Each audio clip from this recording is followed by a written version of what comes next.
આપણે છાશમાં વઘારેલી રોટલી જે માતાજી બધાને આપણે બનાવવાની છે આજે છાશમાં વઘારેલી રોટલી રોટલીના આ રીતના બટકા કરી લેવાના છે બધી રોટલીના જો આ રીતના બધા રોટલીના બટકા કરી લેવાના આપણે આજે બનાવવાની છે છાશમાં રોટલી વઘારેલી આપણા બટકા થઈ ગયા છે તમે જોઈ શકો છો જો આ રીતની બધી બટકા આ રીતના કરી લેવાના છે રોટલીના જો હવે આપણે ગેસ ચાલુ કરી દેવી જો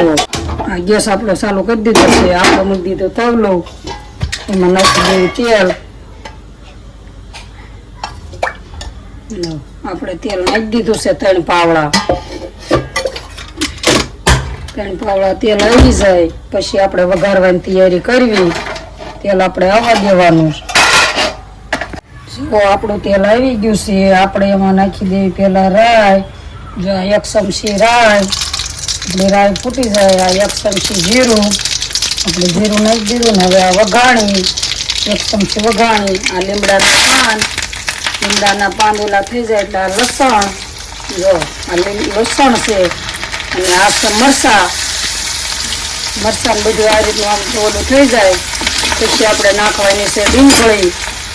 જો આ રીતની આમ ડુંગળી નાખી દેવાની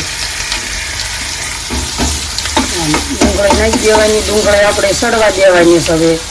ડુંગળી સડી જાય આપણે પછી આપણે મરચું એવું બધું નાખી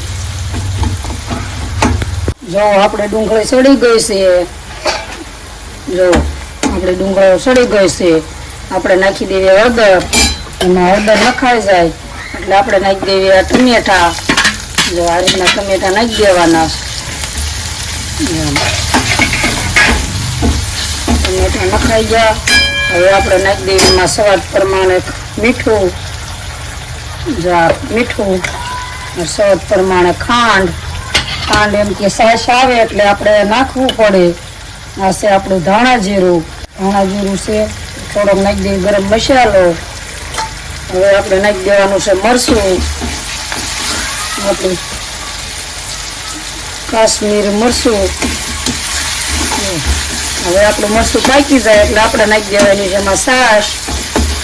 આ રીતનું મરચું પાકવા દેવાનું આપણું મરચું પાકી જાય એટલે આપણે નાખી દેવાની છે એમાં છાશ જુઓ આ રીતની છાશ નાખી દેવાની તમારે જેટલું ખાટું ખાતા હોય એ પ્રમાણે નાખવાની જો આ રીતનો આપણે રસો કરવાનો રસો ઉકળે ને પછી આપણે આ રોટલીના બટકા નાખવાના છે એમાં જો આ રસો ઉકળવા દેવાનો છે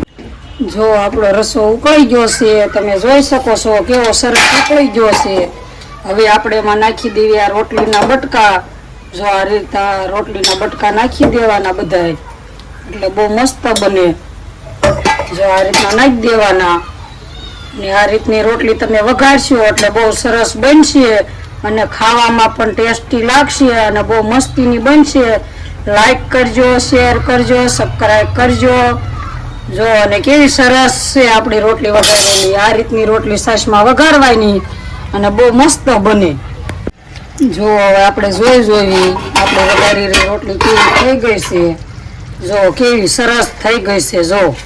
જો આ રીતની વઘારજો રોટલી આ ટમેટા મરચાં લસણ એવું બધું નાખીને આ રીતની વઘારો ને ખાવાની પણ મજા આવે ને ખૂબ બહુ મસ્તીની બને જો કેવી સરસ થઈ ગઈ છે હવે આપણે ગેસ બંધ કરી દેવી